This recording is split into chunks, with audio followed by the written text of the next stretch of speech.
क्या नासा और Elon Musk अब प्लैनेटरी डिफेंस सिस्टम बनाने के मिशन पर हैं? क्या डायनासोर का खात्मा करने वाली तबाही को रोकने की तकनीक विकसित कर ली गई है? मैनचेस्टर और इंपीरियल कॉलेज के द्वारा की गई एक रिसर्च के अनुसार हर साल 17,000 के करीब उल्कापिंड धरती पर गिरते हैं, जिनमें से ज़्यादातर धरती के वातावरण में आते ही जलकर खत्म हो जाते हैं।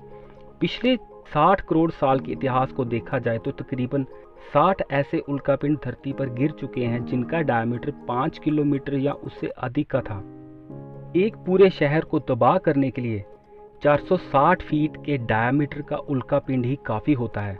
डायनासोर का नामो निशान धरती से मिटाने वाले उल्कापिंड का आकार 10 से 15 किलोमीटर का था, जिसने की पूरी डायनासोर की प्रजाति को धरती से खत्म कर दिया था। 15 फरवरी 2013 को रशिया में एक उल्कापिंड जिसका आकार सिर्फ 60 फीट और स्पीड 69,000 किलोमीटर पर आवर की थी। ये उल्कापिंड जमीन से 29.7 किलोमीटर ऊपर ही ब्लास्ट हो गया था, पर इसका असर रशिया के शहर में देखने को मिला, जहां 7200 इमारतों के शीशे टूट गए और 1491 लोग घायल हुए। इस घटना से साइंटिस्टों को धरती पर अंतरिक्ष से आने वाली तबाही के बारे में सोचने के लिए मजबूर कर दिया था, क्योंकि अगर निकट भविष्य में कोई 5 किलोमीटर के आकार का एस्टेरॉयड धरती से टकराता है तो पूरी की पूरी मानव जाति को मिटा सकता है। जनवरी 2016 में नासा ने प्लैनेटरी डिफेंस ऑर्गेनाइजेशन की शुरुआत की, जिसका सबसे पहला कार्य ये था कि धरती के पास उन एस्टेरॉयड और कोमेट का पता लगाया जाए जिनका डायमीटर 30 से लेकर 50 मीटर से अधिक है।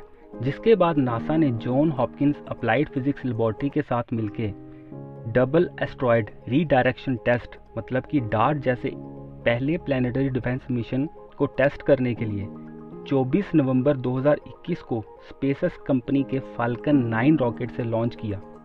इस प्रोजेक्ट का काम सिर्फ ये जानना है कि डार्ट इम्पैक्टर, जिसको कि applied physics laboratory of John Hopkins university ने बनाया है, वो किसी एस्टेरॉयड या फिर कोमेट की दिशा को कितना मोड़ सकता है। इस मिशन के लिए जिस स्पेसक्राफ्ट इम्पैक्टर को इस्तेमाल किया गया उसका मास 610 किलोग्राम का था, जिसमें एक कैमरा इम्पैक्ट से पहले की वीडियो लेने के लिए, एक सोलर एरे जिसका आकार 240 स्क्वायर फुट था, ये सोलर एरे 6.6 किलोवाट आवर के स्पेस इम्पैक्टर को एनर्जी देने के लिए, और एक एंटीना जिसका काम धरती के साथ संपर्क बनाने का था, और सबसे महत्वपूर्ण स्कैंड्री स्पेसक्राफ्ट जिसको इटालियन स्पेस एजेंसी ने बनाया था, जिसका नाम है लीसिया क्यूब मतलब light Italian cubesat for imaging of asteroid. ये स्कैंड्री स्पेसक्राफ्ट इम्पैक्ट से 15 दिन पहले मेन स्पेसक्राफ्ट से अलग हो जाना था। इसका काम इम्पैक्ट के दौरान की इमेजेस को धरती पर भेजने का है, क्योंकि मेन स्पेसक्राफ्ट एस्टेरॉयड से टकरा के तबाह हो जाना था। अब ज़रूरत थी एक ऐसे एस्टेरॉयड की जिसके ऊपर इस डार्ट मिशन को टेस्ट किया जाना था, क्योंकि अभी फ़िलहाल तो ऐसा कोई एस्टेरॉयड नहीं है जो धरती की तरफ आ रहा हो। तो इस मिशन के लिए डायमॉर्फस एस्टेरॉयड का चयन किया गया।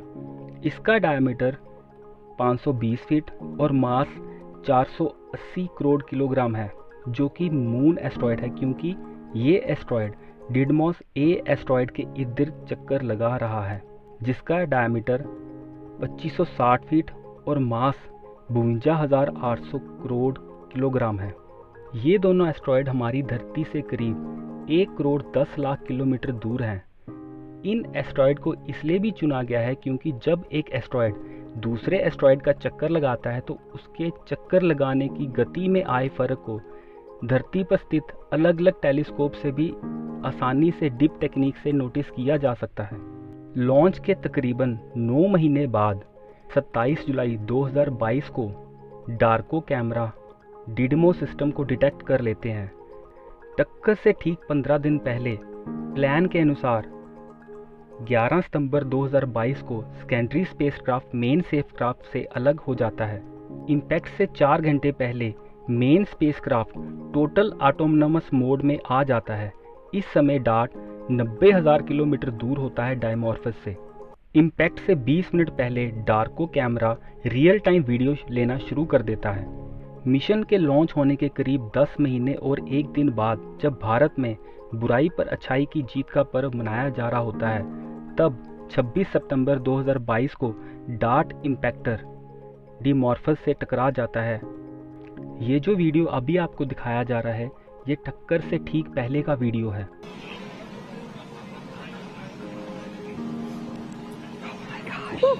Oh wow. Yeah. Oh my goodness. 8, Yeah. 7, Oh, 6, wow. 5, 4, 3, 2, 1. Oh my gosh. Oh wow. Awaiting visual confirmation. DART spacecraft Dimorphos asteroid से टकराने के बाद पूरी तरह से तबाह हो जाता है, परंतु मिशन से 15 दिन पहले मेन स्पेसक्राफ्ट से अलग हुआ सेकेंडरी स्पेसक्राफ्ट अभी भी वहां पे मौजूद रह के इम्पैक्ट के असर को करीब से नोट कर रहा है। अभी तक के मिले नतीजों से पता चला है कि ये मिशन सक्सेसफुल रहा है और डिमॉर्फस की इम्पैक्ट के बाद ऑर्बिट बदल चुकी है। बाकी के नतीजे अगले 3 से 4 हफ्तों में आ जाएंगे। इस मिशन के सफल होने से वैज्ञानिकों में बहुत उत्साह है, क्योंकि भविष्य में अगर कोई एस्टेरॉयड पृथ्वी की तरफ बढ़ता है तो ये प्लानिटरी डिफेंस सिस्टम उस एस्टेरॉयड की दिशा को बदल के पृथ्वी पर होने वाली तबाही को बचा सकता है। मिलते हैं किसी अगली वीडियो में, तब तक के लिए धन्यवाद।